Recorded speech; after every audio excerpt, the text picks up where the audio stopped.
Welcome to Sandbag Sunday. It's been proper raining, so I'm going to do some, well, Sandbag Sunday. Strap yourselves in, let's go.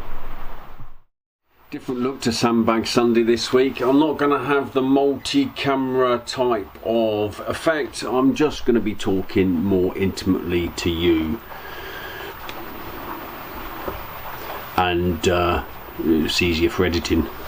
Lazy, perhaps. I wanted this Sunday to be about a review of a song that I really liked, and I thought it is a philosophical philosophy, psychology, all that deeper thinking in the lyrics. And it was a song called The Class of 97, and it's 25 years since that song. I'm not sure what day it came out on the popular hit parade, but it's one of those things where I think to myself, do you know what, 25 years on, how relevant is it? Now, having done my research, there's a guy called Kurt Vonnegut's commencement address at MIT. Now, this guy Kurt, last name's is German, I would have thought, or Austrian or something like that, but anyway, by all accounts he didn't write it. He and people are unsure of who wrote it, but Baz Luhrmann put it to music. I've put it to music too, because I'm not too sure about copyright and all that sort of malarkey, and I didn't want to play various, Baz Luhrmann's version. So I've done my own version. Ladies and gentlemen, and the class of 97. And the class of 97. Wear sunscreen. If I could offer you one tip for the future, sunscreen would be it. The long-term benefits of sunscreen have been proved by scientists, whereas the rest of my advice has no basis more reliable than my own meandering experience. I will dispense this advice now. Enjoy the power and beauty of your youth. Oh, never mind. You'll never understand the power and beauty of your youth until they faded. But trust me, in 20 years, you'll look back at photos of yourself and recall in a way you can't grasp now how much possibility lay before you. How fabulous you really looked. You're not as fat as you imagine. I've something on the Book of Faces.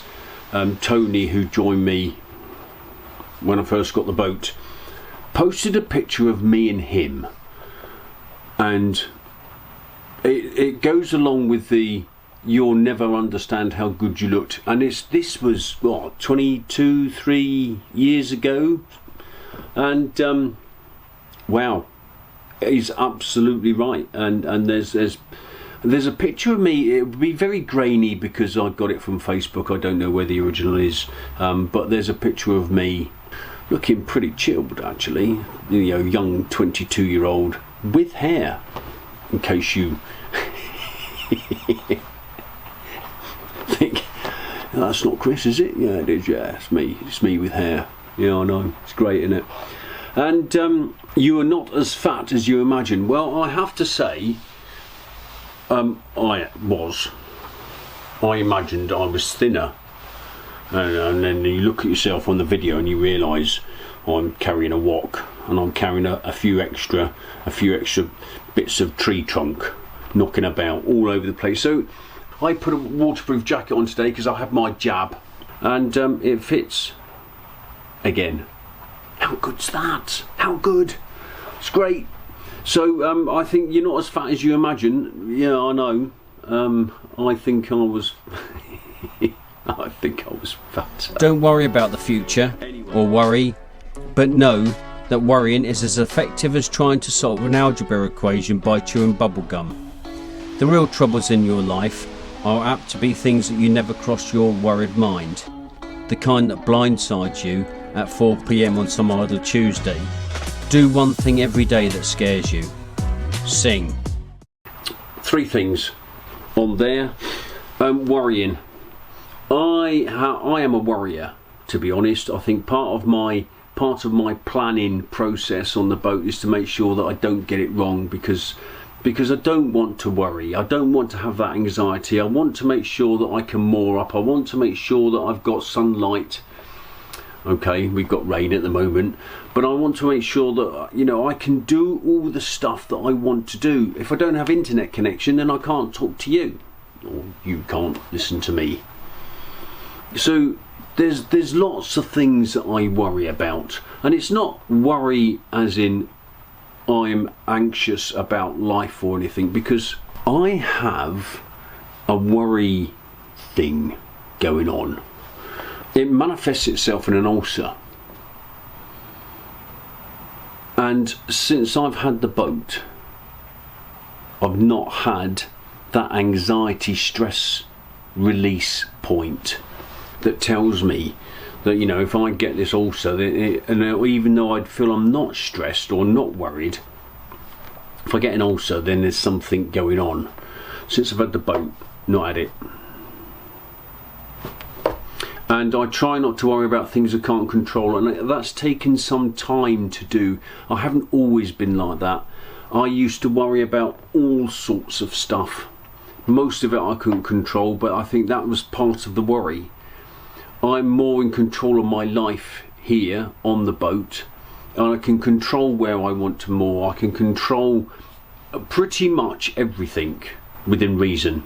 What that's in my control, I can, you know, and that gives me now no stress, no worries, no anxiety, and my stress release, my stress point hasn't materialised. And I spoke some Sundays ago about the benefits of the green life of living in the country, and the benefits of the blue life living on the water, and I'm absolutely now seeing and feeling those benefits of the blue life. That's number one. Number two, do one thing every day that scares you. Well, that's comfort, stretch, panic. And I understand that I used to teach this in management and leadership, that if you don't stretch yourself, how can you improve? How can you get those marginal gains in your own ability to cope with whatever you need to cope with? Put yourself in a bit of stretch. It's not bad. I mean, not this project here, living on a boat. Well, that's completely different. I've never been on a boat before. I've never lived on a narrow boat. I've never been on one on holiday. And yeah, so that was a bit of stretch. Making sure I had the design right. Yes, I had Mark helping me out and all the rest of it, but essentially Mark would deliver what I told him to, because that's what I'm paying him for. We've got it right, admittedly, with help. I get it. There we go. Those of you that want to take the jump, I think it's worth doing, but you need to go into it eyes wide open, because there are some issues, I think, if you're on your own.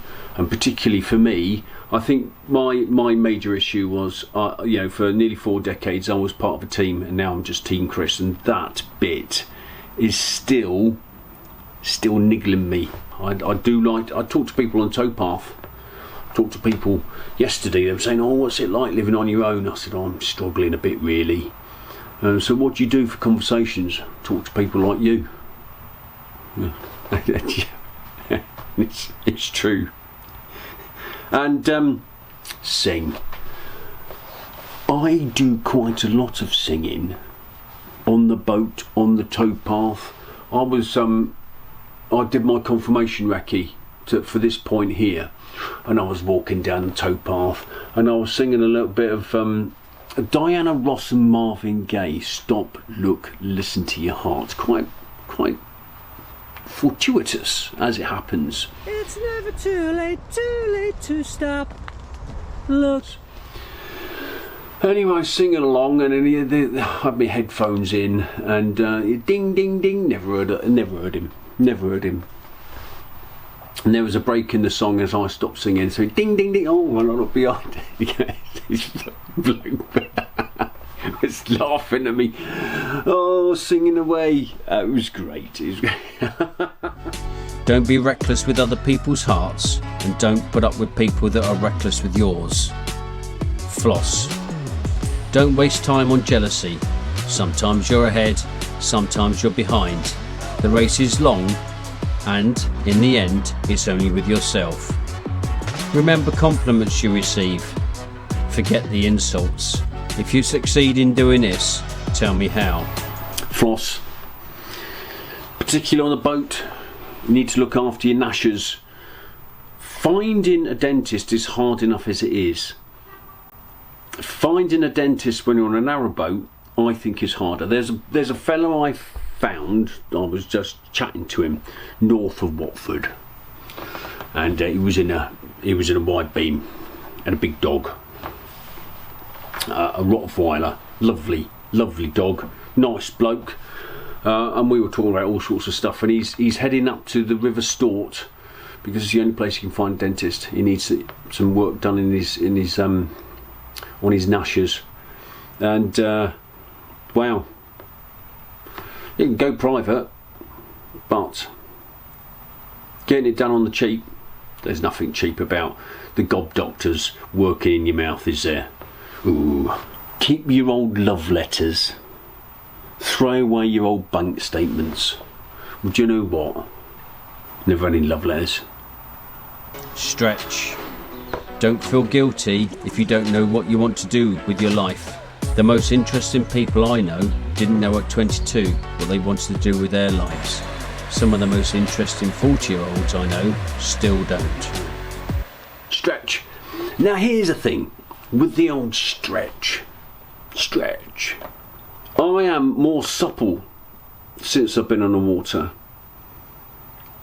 Opening the locks, closing the locks, getting my head in the engine bay, reaching down to pick various bits and bobs up in the engine bay. It's not easy. Whilst I've got a lot of room in it, I still have to stretch if I've dropped a gadget or a spanner or whatever. It's doing me good, absolutely. Bit of yoga. I'm going to do some stretching exercises. Not in the winter, long time. But cruising Alba, that lady, whatever her name, Marina, I think her name is, she does some exercises on the roof. I might try some of that. Anyway. Get plenty of calcium. Be kind to your knees. You'll miss them when they're gone. Well, yes, I think you will. And knees are a stress point, I think, in a lot of people's lives. Brought on by too much exercise, too much running, but I think part of that is DNA. I know the guys that left the regiment in their early 20s because their knees were knackered. I managed to last a full career because clearly I've got DNA that allowed me to do so. I'm not suggesting in any way that I was the fittest. I didn't run all the time, but I was reasonable at running. Reasonable. So I think part of that is DNA. But I can remember going on a course, Bavarian Alps, winter time, -degrees, carrying a stupid amount of weight on your back, and it was one of those behind enemy lines type of courses. I'm not suggesting I was anything to do or anywhere near the capability of those lads doing SF stuff, and it made me realise just how hard it is in that SF world. So we were up this mountain overlooking a road, binos, observing the road, and someone done his Achilles tendon in. One of our section members. So I'm on the radio, hello Zero, this is whatever call sign I am, we've got a CASIVAC, CAS report and all that sort of stuff, so grid references and all that stuff. Anyway, waited. And then out the middle of nowhere, because I was on radio watch, it was like, there's a bloke there. Where did you come from? And it was one of the instructors. He goes, where's your sick chit then? I was over there. But I thought to myself, where have you come from? Just turn up. You might Stan Ridgway, camouflage. I don't know if you remember. Oh, camouflage. Things are never quite the way they seem. I don't know if you remember that 80s song. Anyway, this fella's an ML, mountain leader, Royal Marine type fella. And he just picked this fellow up. Don't forget he had his kit. Picked him up, and the Kazivac kit, both of them, and his kit, picked him up, went off. And we're not talking across a track. We're talking a mountain. And he left it as if it was nothing. And I thought to myself, wow. I struggled just with my Bergen, let alone picking another fella up and his kit. And I know that's one of the tasks you have to do. And I just think to myself, those guys that do that as a profession, as a job, mental strength, mental robustness, let alone looking after your knees, because without knees in that job, finished. Fantastic. So I had a little bit of an experience, and then I realised I wasn't mentally robust. Look after your knees, because you can't walk. I won't be able to get up and down the steps. I won't be able to do the locks. There are times when I've gone for some of those walks that I do, 24,000 steps in a day or something like that. My knees are in clip afterwards for about a day. So I have to have a day's rest after one of those long walks. So I am mindful that I need to take care. I don't need to do too many 24,000 step walks. Maybe you'll marry, maybe you won't. Maybe you'll have children, maybe you won't. Maybe you'll divorce at 40. Maybe you'll dance a funky chicken at your 75th wedding anniversary. Whatever you do, don't congratulate yourself too much or berate yourself either. Your choices are half chance, so are everybody else's. Don't congratulate yourself too much or berate yourself either. I've seen in my career lots of self-congratulations. Oh, look how well we did, this, that and the other. And oh, look how well I did. I suppose it's a lack of confidence that I haven't congratulated myself on my life. Have I failed? Probably not. Have I done what I wanted to? Probably not. But then don't berate myself, because it took me 6 years to buy this boat cash, and I saved that money cash in 6 years. So I sacrificed living in order to buy this boat, so I can now I've got financial responsibilities, but generally speaking, this is mine. I owe a little bit. I needed a 10 grand loan. Other than 10 grand's worth, it's all mine. And I think that's quite an achievement to save that amount of money in a short period of time.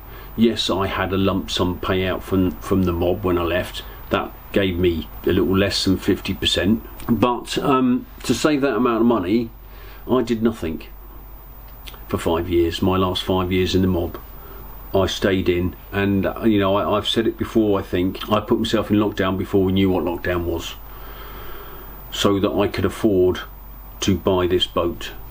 And I think people can do that if they want to go in the housing market. You just have to do nothing. I didn't spend any money. I didn't go anywhere. I didn't go out for meals. I didn't do anything. And here's the end result. So whilst I haven't ended up doing what I wanted to do, I think I've achieved something, at least in that, even in doing that. Enjoy your body. Use it in every way you can. Don't be afraid of it or what other people think of it. It's the greatest instrument you'll ever own. Dance.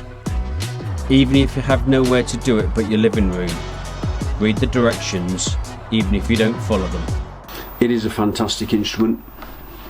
I can remember my children being born and you think to yourself, this bag of flesh, this wrinkly, small thing that's born, you go to, well, you love it straight away as soon as it comes out, as soon as it's born, you know, and then they look at you and it's beautiful. And I was ill. My first illness on the boat was Sunday, last Sunday. I was proper poorly. Not, you know, I wasn't vomiting, it's from the other end. Proper poorly, nearly collapsed, in fact, from pain. And just wow, it was, I've never been in that position, but body's fixed. Amazing. It was absolutely amazing. So it is a fantastic instrument. Dance. Even when you have nowhere to do it, I am just a dad dancer. I've never been able to dance. I was listening to something from Jordan Peterson who says that, you know, kids learn to dance. They squabble, end up fighting, but that's all part of playing games, and that's perhaps why I was not very good at dating in my younger days. I just couldn't dance. And Peterson discusses that it's all the people that can move and dance and all that get all the women. He's right. There's me. They'll be saying, who's that geek? Do not read beauty magazines, they will only make you feel ugly. Get to know your parents. You'll never know when they'll be gone for good. Be nice to your siblings. They're the best link to your past and the people most likely to stick with you in the future. Do not read beauty magazines, they will only make you feel ugly. Well, I've never read beauty magazines. I've not been a looker. I've just done my own thing. I'm not a fashion type of chap. But you know, I don't think it's as bad now as it was. But yeah, all those magazines that you have to have this, they have to have that, and all that sort of stuff. I hope that's going away. I certainly don't worry about that. Generally speaking, my kids get on. Understand that friends come and go, but with the precious few, you should hold on. Work hard to bridge the gaps in geography and lifestyle, because the older you get, the more you will need the people who knew you when you were young. Understand that friends come and go, but with a precious few, you should hold on. I've got lots of those friends on the Book of Faces, where I'm not a big Facebooker, to be honest. I'm quite a bad social media type person. But I've been rather surprised at the effect of this tubing malarkey. I feel quite humbled, actually, that there's certain people that wanted to come down and say hello, or, you know, as people go by, hello Chris, watch your channel, it's great, love it. But visits I've had on the boat, there's Tony, who early on came to stay with me and help me out through the locks when I first got the boat, and he's coming again in December. And then there was Glenn, who's a subscriber, who said, oh, you dropped everything, do you want a hand in Foxton Locks? Oh yeah, that's nice, mate, thanks very much. So really appreciative of that. And then I had visits from Danny and Clive, and then some other subscribers, Lee and Ali, came down to see me at Uxbridge. As they were driving by, they diverted to come and see me. And then I had visits from friends of Matt, Barry and John. And then there's another subscriber, Darren, who was paddling around in Watford, and sort of, you know, I noticed him, or he noticed me actually. Hello Chris. Then there was Nick and Kathy. Now, they got in touch with me through the Book of Faces messenger, and they came down from 2 hours away. They drove 2 hours to come and just see me, and they gave me a bottle of wine. That's really kind, and I think that it's fantastic.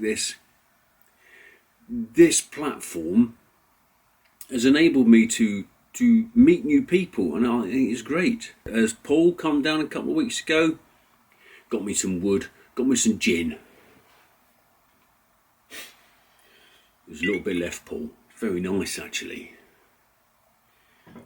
And some apple juice that didn't last too long, and some wood that I've still got. But thanks very much, Paul, for that. Andy and Becky came down to see me because they're considering buying a narrowboat. I did basic training with Andy. And also Dave, Colin and Gav, who I used to work with. Dave, Gav. They popped down one evening and it was really nice, just to have a little bit of a catch up. There's also the wider influence. So I'm able to talk to people in Australia and America, and all because of the tube. So I've made some new friends. And I think I'm quite humbled and very much appreciate the effort that some people go in, and thank you for that, sincerely. Live in New York City once, but leave before it makes you hard. Live in California once, but leave before it makes you soft. Travel.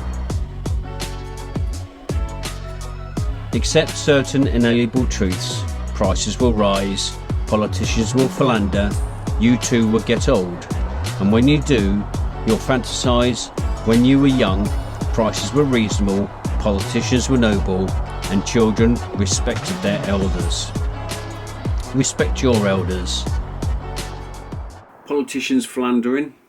Well, on the 23rd of October, which is today as you're watching this, on the 23rd of October, the only reason I'm reading this out is because it's quite prevalent, and I was going to say, well, I'll read it first. On the 23rd of October 1922, Scottish statesman Arthur Bonar Law became the UK's Prime Minister for the shortest term of office in the century. Okay, it's a different century now, but this trust lasted less than 50 days. So she's quite infamous. Or she will be. I was going to say, at the point of filming, that there's probably another Prime Minister that's going to last less, and well and behold, gone. Already. And I don't think that party is electable now, full stop. And it says here, politicians are noble. No. I don't think that anymore either. I think there's a poor standard within the political environment within the UK. And it says children respected their elders. Okay, I'm not so sure that's the case. But then, is that just a matter of, if I was to ask my grandparents, none of them are still alive, do you feel the same? And I'm sure the answer would be yes. So I think it's just a matter of perspective. We used to say, oh yeah, well, back when Pontius was a pilot, life was hard. Or I did the last hard basics course, or I did the last hard promotion course, and all that sort of stuff. And if that was the case, then 50 years ago, people going through training must have been Superman. So I think it's just a matter of perspective. At least I hope it is. But I do feel that youth of today aren't as respectful as perhaps I was. But then, who knows? Respect your elders.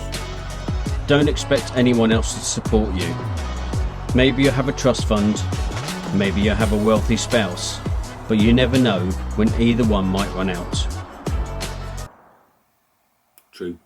Don't mess too much with your hair, or by the time you're 40, it will look 85. Be careful whose advice you buy, but be patient with those who supply it. Advice is a form of nostalgia, dispensing it in a way of fishing from the past, from the disposable, wiping it off, painting over the ugly parts, and recycling it for more than it's worth. Don't mess with your hair, or a lot. When you're 40, a lot 85, or whatever that says. Yeah. Well, look at me. Mind you, I lost my hair at 25. It's a form of nostalgia. The advice you offer, I think sometimes, and whilst I'm very grateful for the advice that's been offered me, and all my life I've been very grateful, I think sometimes some advice is seen as part of criticism. You're doing it wrong. This is the way you need to do it. okay, but then sometimes I may be doing something wrong. I think with the chainsaw, I welcome advice on the chainsaw because I've never used one before, and people have given me some good advice and good tips. But then certain people say, oh yeah, you need to manage this, or you need to do this on the boat, that. Sometimes you need to walk in the footprints of somebody else to truly understand the decision making process. And I said this on my Q&A number 3 when I was talking about Boris. We need to understand, when we're offering advice, generalise it somewhat, because there's most things I have considered. There's things you don't know what you don't know. I keep saying that's a Donald Rumsfeld saying. Amanda said to me the other day, because I'm doing some travelling with her, she said, how are you going to cope with winter? I don't know. And she offered me some advice on lighting a fire, and I'm thinking, oh, okay, yeah. And the advice that she offered was much the same as what I'm doing. I think there's a 1 or 2% difference. And I think that's the difference between success and failure in getting those coals to light. Because I'm struggling, they don't light particularly well. I don't know why. I'm following the advice that people have given me by bringing the coals in for a good 24, 48 hours before I light them. So there's a stack of coal there, I just, for whatever reason. So, advice. I think that's an absolute classic saying. But trust me, on the sunscreen. Bit of a different vlog, different style. I appreciate that I've done I do this channel slightly differently to most. I appreciate that perhaps it's not everybody's cup of tea, but the channel's about my life on a narrowboat. And I do want to show narrowboat stuff, and I'm trying to make this narrowboaty. But Sunday, I've always said, will be me having a chat, having a moan, having a discussion about life, predominantly my life, but how that the crossover interacts with all sorts of different people and all different lifestyles and all that sort of. I think it's just a general meh of stuff that I think hopefully is useful. Comment below if you liked it or not, and keep subscribing, because you don't need to watch these. If you don't like it, you don't need to unsubscribe, because there's still Wednesday, which is a boaty type thing, and I am mindful also. I'm aware that people like watching other people's boats, and I'm going to do more of that. It doesn't always happen, but yes, yeah. I think I'm finding myself doing stuff differently than I imagined on the tube, and I'm enjoying it. So if you got this far, as always, thanks for watching, thanks for liking, thanks for subscribing. If you haven't subscribed, give it a go, because you don't know what you're missing if you don't, all that sort of stuff. Anyway, until Wednesday, when you'll see me next, ciao.